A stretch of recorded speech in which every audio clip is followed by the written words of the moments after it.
Hi everyone, कैसे हो आप सबके सब। एक और वीडियो के अंदर आपका स्वागत है, जहां हम बात करने वाले हैं कि मैथ्स के अंदर जो बच्चे प्रॉब्लम फेस करते हैं, चाहे वो उनका एडिशनल में हो मैथ्स, चाहे या फिर मेंस के अंदर, फिर भी बच्चे काफ़ी प्रॉब्लम फेस करते हैं। और ये सिर्फ एक महीना रहा है जहाँ आपको फुल मेहनत करनी है, चाहे कोई भी सब्जेक्ट हो, आपका मेंस हो या एडिशनल। तो जो भी प्रॉब्लम फेस करते हैं, मैंने कुछ क्वेश्चंस लिखे हैं जो मेरे टाइम पे मैं फेस करता था, मेरे फ्रेंड्स फेस करते थे, एंड आई थिंक कि आप भी वही फेस करते होंगे। तो सबसे पहले मैं सर से चाहूँगा कि सर अपना इंट्रोडक्शन दें। हेलो एवरीवन, मैं अनुज वधवा मैथ्स का टीचर हूँ और future institute of commerce Sirsa में पढ़ाता हूँ। तो सबसे पहले देखिए, मैथ्स जैसा हमें लगता है ना कि बहुत मुश्किल है, बहुत टफ है, ये हमारे दिमाग में बैठा हुआ है। क्यों? हमने 10वीं में, 9th में, 8th में उस चीज़ का बेसिक क्लियर नहीं किया होता है। जब हमारा बेसिक क्लियर नहीं है ना, तो वहाँ पर हमें प्रॉब्लम्स आती है। और वो जब डर बैठता है, 8th में बैठ गया, 9th में, 10th में, वो डर आपका बढ़ता जाएगा और वो आने वाले टाइम में आपके लिए मैथ इतना बड़ा हुआ बना देगा कि हाँ जी, मैथ से भागना है, दूर भागना है। तो सबसे पहला क्वेश्चन मेरा यही है कि जिनके पास मैथ्स एडिशनल है, उनसे बात करते हैं स्टार्ट। कि लास्ट का मंथ आ चुका है, लेकिन एडिशनल वाले स्टूडेंट्स क्या होते हैं कि मैथ्स स्टार्टिंग में फोकस करते नहीं, लास्ट में आगे ऐसे करते हैं कि करना है, लेकिन फिर भी नहीं हो पाता उतने लेवल की तैयारी। तो मैं सर से पूछना चाहूँगा कि क्या जिन्होंने फेब में, मार्च में स्टार्ट की है प्रिपरेशन, क्या वो अभी भी 50-60 स्कोर कर सकते हैं 80 में से? हाँ, बिल्कुल कर सकते हैं, क्यों नहीं कर सकते। देखिए, पहली बात ये आती है कि सबसे पहला क्वेश्चन बच्चों का ये होता है कि हमें मैथ्स रखना भी चाहिए या नहीं रखना चाहिए। पहला क्वेश्चन ये है जब बच्चा 10th के बाद +1 में आएगा। और मैं उनको यही कहूँगा, देखिए, आप चाहे मैथ्स एडिशनल में रखिए चाहे इकोनॉमिक्स रखिए, आपको दोनों ही सब्जेक्ट रखने चाहिए।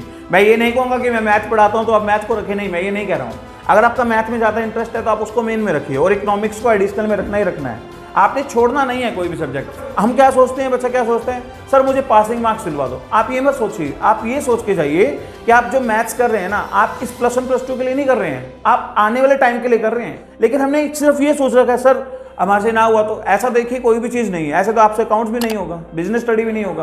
आप सोच के देखिए, जिसके लिए हम नेगेटिव बनाएंगे तो नेगेटिव हो जाएगा। मैं यहाँ पे एज ए स्टूडेंट खुद रेफर करूँगा आप सभी को कि मैथ्स ज़रूर रखो। सर की एक पॉइंट मुझे काफ़ी अच्छा लगा, जो मैं भी अपनी वीडियोस में कहता हूँ कि अपना टारगेट ना बड़ा रखो। बड़ा रखते हो तभी आप बड़ा अचीव कर पाओगे, क्योंकि जितने आपका टारगेट होगा उसी के अकॉर्डिंग आपके एक्शंस होंगे और उसी के अकॉर्डिंग आपके रिजल्ट। टारगेट छोटा तो एक्शन भी वैसे ही और रिजल्ट भी वैसे ही। नेक्स्ट बात आती है सर कि पेपर कैसे स्टार्ट करें, उसको मैं कहूँगा कंटिन्यू करो कि पेपर कैसे स्टार्ट करें, सेक्शन कौन सा स्टार्ट करें, पहले ए करें, बी करें, सी करें, और जो स्टार्टिंग के 15 मिनट है उनको किस तरह से यूटिलाइज करें। देखिए, मेरी सोच ये है, जैसे कई बच्चों का मैथ्स एडिशनल होता है, जिनका मैथ्स है वो तो स्टार्टिंग से ही स्टार्ट करें, चाहे वो सेक्शन ए स्टार्ट करें। और मेरी सोच थोड़ी डिफरेंट है इस चीज़ में। मैं ये सोचता हूँ, जैसे मान लीजिए कई बच्चे सोचते हैं सर हमारा एडिशनल मैथ्स है, कोई बात नहीं। मैं आपको एक ही बात कहूँगा, आप फर्स्ट से स्टार्ट मत कीजिए, आप लास्ट से स्टार्ट मत कीजिए।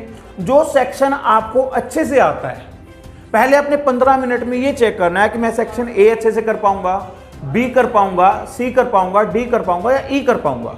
जो भी आप सेक्शन अच्छे से कर सकते हैं ना, मुझे ये लगता है कि आपको पहले वो स्टार्ट करना चाहिए जो एडिशनल के बच्चे हैं। आपको इतना कॉन्फिडेंस होना चाहिए कि मैं जो फर्स्ट में लिखूंगा ना, फर्स्ट अटैम्प्ट जो मैं लिखूंगा वो टीचर को इंप्रेस करूंगा। आपको देखिए, आपका जो फर्स्ट, मान लीजिए आपने सेक्शन सी स्टार्ट किया, मान लेते हैं एक बार, ठीक है, तो आपने सेक्शन सी में ही टीचर को इंप्रेस कर दिया फर्स्ट में ही।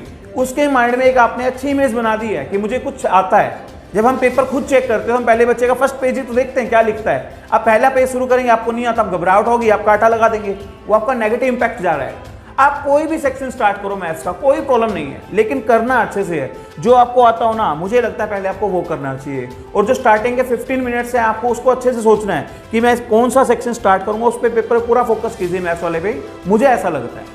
तो यहाँ पर बस यही बात निकल के आती है कि जो आपको अच्छी तरह से सेक्शन आता है उस सेक्शन को फोकस करो, क्योंकि एडिशनल स्टूडेंट्स अच्छी तरह से 100% इतनी तैयारी करके भी नहीं जाते, बट आपको करनी चाहिए। मैं ऐसा नहीं कह रहा कि करके भी ना जाओ, करनी चाहिए तैयारी, लेकिन फिर भी अगर नहीं हो पाती तो वो सेक्शन करो जो आपको सबसे पहले आता है, क्योंकि वही impression, first impression is the last impression, ये सभी को पता है। मेरा नेक्स्ट क्वेश्चन सर ये है कि काफ़ी स्टूडेंट्स कंपटीशन की तैयारी करते हैं साथ साथ, तो यही पूछना चाहूँगा कि अब अप्रैल के टाइम में आके कंपटीशन को साथ साथ लेके चलना चाहिए, या फिर बोर्ड्स पे फोकस करें, या फिर स्टार्टिंग से भी, मतलब जैसे सेशन स्टार्ट होता है वहाँ से कंपटीशन साथ साथ लेके चलना चाहिए, या सिर्फ 12th के अंदर बोर्ड्स पे फोकस करें। देखिए मेरा सजेशन ये है, जैसे मान लीजिए अभी मैंने आपको बोला ना, हम +1 +2 में मैथ्स तो रखते हैं, +1 में रखते हैं, +2 में क्विट कर जाते हैं। बहुत सारे बच्चे डर जाएंगे कि सर +2 में मैथ्स नहीं होगा, क्यों ना हम 6 सब्जेक्ट को छोड़ के 5 सब्जेक्ट पे क्यों ना फोकस करें। सबसे पहला क्वेश्चन उनका यही आता है। एक बात बताओ बेटा, मैं यहाँ काटना चाहूंगा सर को। एग्जैक्टली मेरे भी दिमाग में यही क्वेश्चन आया था जब मैं मैथ्स लेने की सोच रहा था। मैंने कहा मैथ्स लेकर एक सब्जेक्ट बढ़ जाएगा और जो मैं 5 चीज़ों पे फोकस करूँगा वह 6 पे करना पड़ेगा, तो मेरे लिए नेगेटिव पॉइंट आएगा। लेकिन बाद में टीचर्स ने समझाया कि नहीं, ऐसा नहीं होता, ऐसा नहीं होता कि फोकस आपका बढ़ जाएगा, बल्कि आपकी स्ट्रेंथनिंग ज़्यादा होगी, पावर बढ़ेगी आपकी। यही देखिए मैं आपको यही कहना चाहूँगा, आप चाहे 6 सब्जेक्ट पढ़ें चाहे आप 7 सब्जेक्ट पढ़ें। ये देखिए आप एक चीज़, चलो आप सोचिए, मान लीजिए आपने 1 घंटा मैथ्स का बचा लिया, आपने नहीं रखा मैथ्स, मान लेते हैं, ठीक है। क्या आप वो 1 घंटा अपनी स्टडी को दे देंगे एक्स्ट्रा? सोच के देखिए, कभी नहीं देंगे। जितना आपने टाइम देना ना आप उतना ही देंगे। हाँ, अगर आपने मैथ्स रखा हुआ तो उसका टाइम अलग से आप अपने, जैसे आप खेलते हैं उसमें से निकाल के उसको देंगे, ना कि अपनी स्टडी में से देंगे। ये अपना नेगेटिव पॉइंट है, ये हम सोचते हैं नेगेटिव है। और दूसरी बात रही कंपटीशन की। देखिए बेटा मेरी सोच ये है कि अपने को जब +1 स्टार्ट होना, +1 के साथ साथ ही कंपटीशन की तैयारी करनी चाहिए। हम क्या सोचते हैं पता है, हम पहले +1 करेंगे, फिर +2 करेंगे, फिर ग्रेजुएशन करेंगे, फिर तैयारी स्टार्ट करेंगे। अगर आप ये सोचो ग्रेजुएशन के बाद आप तैयारी स्टार्ट कर रहे हो तो आप कितना पीछे हो। अब पापा कहेंगे सर कंपटीशन को भी टाइम देना उसमें से। देखिए अगर हम चाहें तो बहुत कुछ कर सकते हैं, नहीं चाहें तो कुछ भी नहीं हो सकता। और मुझे ऐसा लगता है कि देखिए आपको कंपटीशन की तैयारी साथ साथ ही करनी चाहिए। अगर आप कंपटीशन की तैयारी कर रहे हैं ना तो आप अपना मैथ्स और इकोनॉमिक्स दोनों अच्छे कर रहे हैं।